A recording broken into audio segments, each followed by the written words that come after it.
హే friends, మంచి ఉదయము అందరికీ. నిన్న మనం శశాంక్లోని మొదటి భాగంలో 5వ ఎపిసోడ్ని వినాలని అనుకున్నాం కదా. ఈరోజు మరి ఎపిసోడ్లోకి వెళ్ళిపోదామా? క్యాంటీన్లో చాలామంది అమ్మాయిలు ఒకరికొకరు మాట్లాడుకుంటూ శశిని చూసి చూడనట్లుగా పక్క నుండే వెళ్ళారు. మధ్య మధ్యలో వీరి వైపు చూస్తూ ఉన్నారు. శశి ప్లేట్ తీసుకొని వారిని పట్టించుకోకుండా ఫుడ్ని పెట్టుకొని ఇబ్బందిగా చూస్తూ నూడిల్స్ అండ్ వెజ్ సలాడ్ని పెట్టుకొని వచ్చింది. అప్పుడే శశి ప్లేట్లో వెజ్ తప్ప ఏమీ పెట్టుకోలేదని గమనించిన మీను చికెన్ ఏమీ పెట్టుకోలేదు అని అడిగింది. శశి అవేమీ నేను తినను అని చెప్పింది, తినడానికి స్పూన్ తీసుకుంటూ. క్యాంటీన్లో కూర్చొని వీరిని గమనించిన కొంతమంది, ఈ సంవత్సరం కూడా మీరు ఓడిపోవటం గ్యారెంటీ, మాతో గెలవటం ఎప్పటికీ సాధ్యం కాదు, నోరు మూసుకొని ఒక పక్కన పడుండటమే మీకు మంచిది అని ఎగతాళి చేశారు. పక్కనే ఉన్న మీను ఫ్రెండ్ వారి మీదకి కోపంగా వెళ్ళబోయింది. శశి వారి చెయ్యి పట్టుకుని ఆపి, హే ఆగు, మనం ఎగతాళి చేస్తే బాధపడకూడదు, పొగిడితే గర్వం అసలు పడకూడదు. మనమేంటో మనం చేసే పనుల్ని బట్టి ఎదుటి వాళ్ళు తెలుసుకుంటారు. మీరు బాగా కష్టపడి డ్యాన్స్ ప్రాక్టీస్ చేయండి, వాళ్ళే చూస్తారు అంది. శశి, నువ్వు ఏమీ సరిగా తినలేదు, మనం బయట ఏదైనా ట్రై చేద్దామా అని మీను శశి వైపు జాలిగా చూస్తూ అడిగింది. హే నో ప్రాబ్లం, ఈ రోజుకి ఐ కెన్ మేనేజ్, టుమారో వీలైతే బయట ట్రై చేద్దాం. మొదట కొంచెం మీరు టైం లేదు అంటున్నారు కదా, డాన్స్ ప్రాక్టీస్ చేద్దాం, కొన్ని టిప్స్ ఇస్తాను పదండి అని వారికి హెల్ప్ చేయాలన్న ఆలోచనతో తాను జర్నీ టైర్డ్నెస్ని కూడా మర్చిపోయింది. అందరూ ఫ్రెండ్స్ ఓకే అని డాన్స్ ప్రాక్టీస్ రూమ్కి శశిని తీసుకొని వెళ్ళారు. అక్కడ శశి వారి మొబైల్ నుండి ఒక పాటను పెట్టి దానిని ఎలా చేయాలో చూపించింది. ఆ పాటను వారికి అర్థమయ్యేలాగా కొరియాలోకి ట్రాన్స్లేట్ కూడా చేసి చెప్పింది. మీనుని రిప్రజెంట్ చేయమంది. అయ్యో శశి, ఈ డాన్స్ను ప్రాక్టీస్ చేయగలమా? సరే ఒకవేళ చేశామే అనుకో, నువ్వు ఈజీగా నేర్పిస్తున్నావు కాబట్టి, కానీ ఆ కళ్ళ ఎక్స్ప్రెషన్స్ అయితే అయ్యో బాబోయ్ మేమివ్వలేము అన్నది. అయినా నీవైతే చాలా బాగుంటుంది, కొంచెం మాతో జాయిన్ అవ్వచ్చు కదా అని రిక్వెస్టింగ్గా మీను అడిగింది. హాహా, నువ్వు కూడా మాతో పాటు పార్టిసిపేట్ చేయొచ్చు కదా అంటూ, ఇంకా మాకు అసలు టెన్షనే ఉండదు, ప్లీజ్ ప్లీజ్ ప్లీజ్ అంటూ ఫ్రెండ్స్ కూడా శశి దగ్గరికి వచ్చి అడిగారు. కొంచెం ప్రాక్టీస్ చేయించి, అలాగే చేస్తాను, నాకు కొంచెం నిద్ర వస్తుంది, ఇక రేపు ఉదయం మనం నేర్చుకుందామా మిగతాది అంటూ అందరితో కలిసి హ్యాపీగా రూమ్కి వెళ్ళింది శశి. మీరు కొంచెం సేపు ఆ డాన్స్ని వీలైతే ప్రాక్టీస్ చేసుకోండి, మధ్యలో బోర్ కొడితే నేను ఒక క్వశ్చన్ అడుగుతాను, దాని గురించి ఆలోచించి చెప్పండి అని వారి వైపు చూస్తూ, ప్రవహిస్తుంది కానీ నీరు కాదు, పట్టుకుంటే ప్రాణం పోతుంది. మరొకసారి చెప్తున్నా, ప్రవహిస్తుంది కానీ నీరు కాదు, పట్టుకుంటే ప్రాణం పోతుంది. ఏమిటది? మీరు రేపొద్దున దాకా బాగా ఆలోచించి ఆన్సర్ చెప్పండి, ఇక నేను పడుకుంటాను, అందరికీ గుడ్ నైట్ అని పడుకుంది.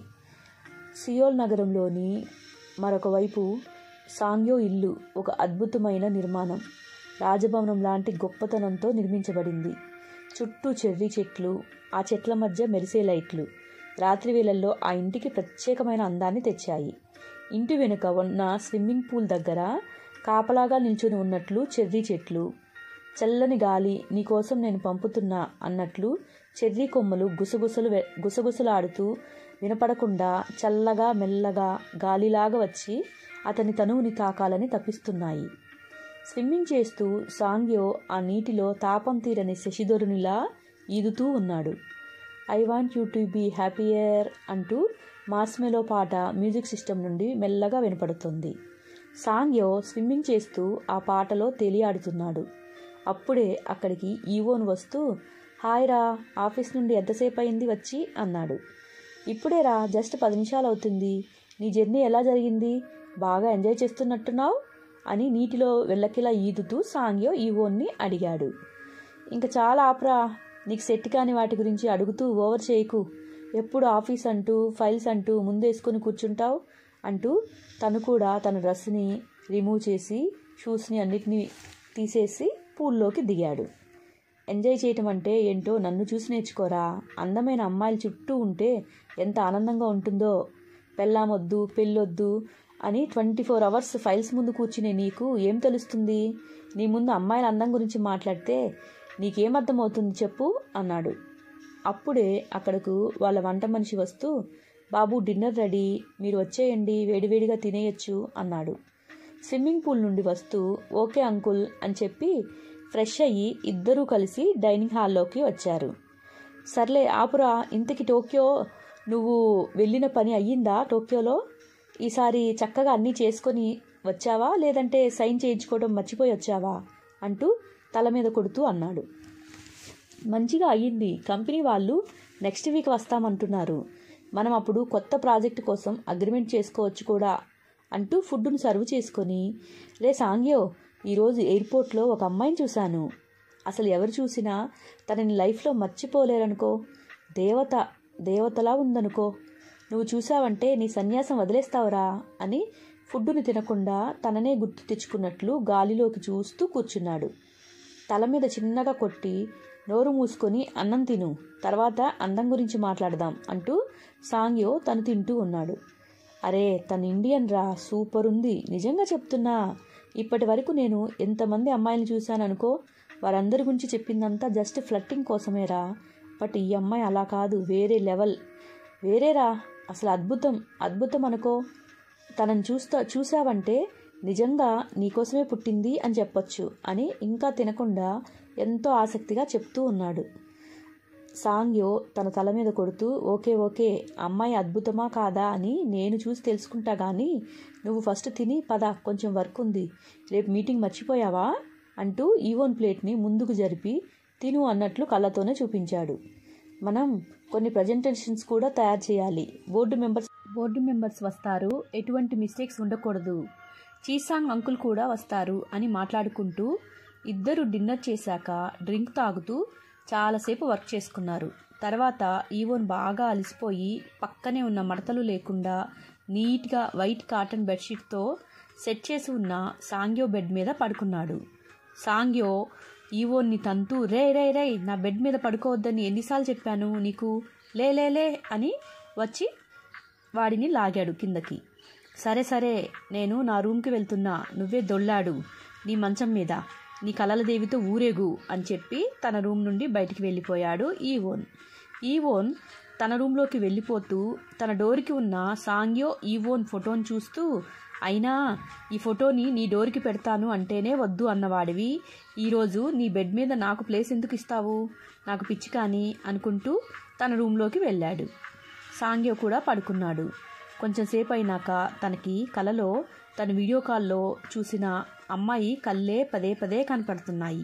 వెంటనే నిద్రలేచి, ఏమైంది నాకెందుకు ఇలా ప్రతిసారి ఆ కళ్ళే కనపడుతున్నాయి, ఆ అమ్మాయి ఎవరు, నేనెందుకు తన గురించి ఆలోచిస్తున్నాను అని తిరిగి పడుకున్నాడు. నెక్స్ట్ డే మార్నింగ్ శశి 5 గంటలకే నిద్రలేచింది. వాళ్ళ అమ్మ వాళ్ళకు ఫోన్ చేసుకొని మీనుని కూడా వాళ్ళ ఫ్యామిలీకి పరిచయం చేసింది. ఫ్రెండ్స్ కూడా లేచి, hi Sashi, good morning, night నువ్వు అడిగిన క్వశ్చన్కి ఎంతో ఆలోచించాం, మాకైతే ఆన్సర్ దొరకలేదు, ఏంటి చెప్పవా అని అడిగారు ఆసక్తిగా.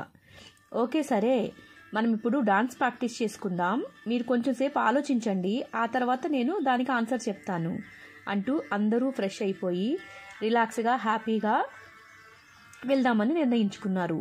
ఈ ఉదయకాలం సమయం అయితే మనకి చాలా రిలాక్స్గా ఉంటుంది, అక్కడ ఎవరు ఉండరు డిస్టర్బ్ చేయడానికి అని డాన్స్ ప్రాక్టీస్ రూమ్కి పెర్ఫార్మెన్స్ చేసుకోవడానికి వెళ్ళారు. ఆ ప్రాక్టీస్ అయిపోయినాక అందరూ కలిసి బ్రేక్ఫాస్ట్ చేద్దామా శశి అంటూ, ఏం తింటావు అని అడిగారు. నాకు వెజ్తో చేసినవి ఏదైనా పర్లేదు అంది. ఒక వెజ్ బర్గర్ని ఆర్డర్ చేశారు. ఆ వెజ్ బర్గర్ని కొంచెం టేస్ట్ చేయగానే తనకేంటో తెలియని వాసన పడనట్లు అనిపించింది. వాష్రూమ్లోకి వెళ్ళి వామిటింగ్ చేసేసుకుంది. అంతా కంగారు పడ్డారు. అయ్యో, ఇక్కడ వెజ్ అంటే ఆయిల్స్లో కూడా కొన్ని ఫిష్ ఆయిల్స్ లాంటివి ఉంటాయి, దానివల్ల నీకేమైనా ప్రాబ్లం అయి ఉండొచ్చు, మనకి అసలే ఈరోజు డాన్స్ ప్రాక్టీస్ ఉంది కదా, శశి ఇలా సిక్ అయిపోతే ఎలాగా అంటూ ఫ్రెండ్స్ అందరూ ఫీల్ అయిపోతూ ఉన్నారు. అప్పుడే బాగా కంగారు పడుతున్న వారందరినీ చూసి శశి, మీరేమీ కంగారు పడవసరం లేదు, నాకంతా నార్మల్గానే ఉంది అని చెప్పింది. కానీ ఫ్రెండ్స్ మాత్రం చాలా అంటే చాలా ఫీల్ అవుతున్నారు. ఇక మనం డాన్స్ ప్రాక్టీస్లో ఓడిపోయినట్లే అనుకొని అందరూ దిగాలుగా కూర్చున్నారు. ఒకరికొకరు ఏం చేయాలో అర్థం కావటం లేదు.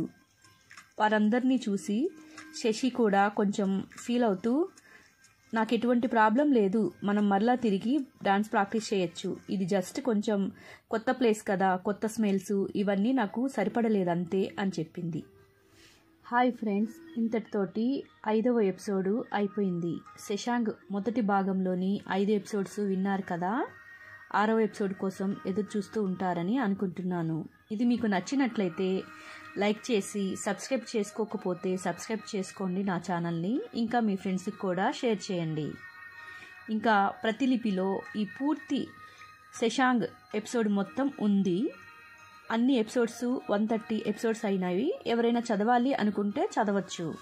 ఇంకా నా ప్రతిలిపిలోని ప్రొఫైల్ని కూడా అనుశ్రీ మెండు అని ఉంటుంది, మీరు ఫాలో అవ్వగలరు. ఇక ఉంటాను. ఇట్లు మీ అనుశ్రీ మెండు.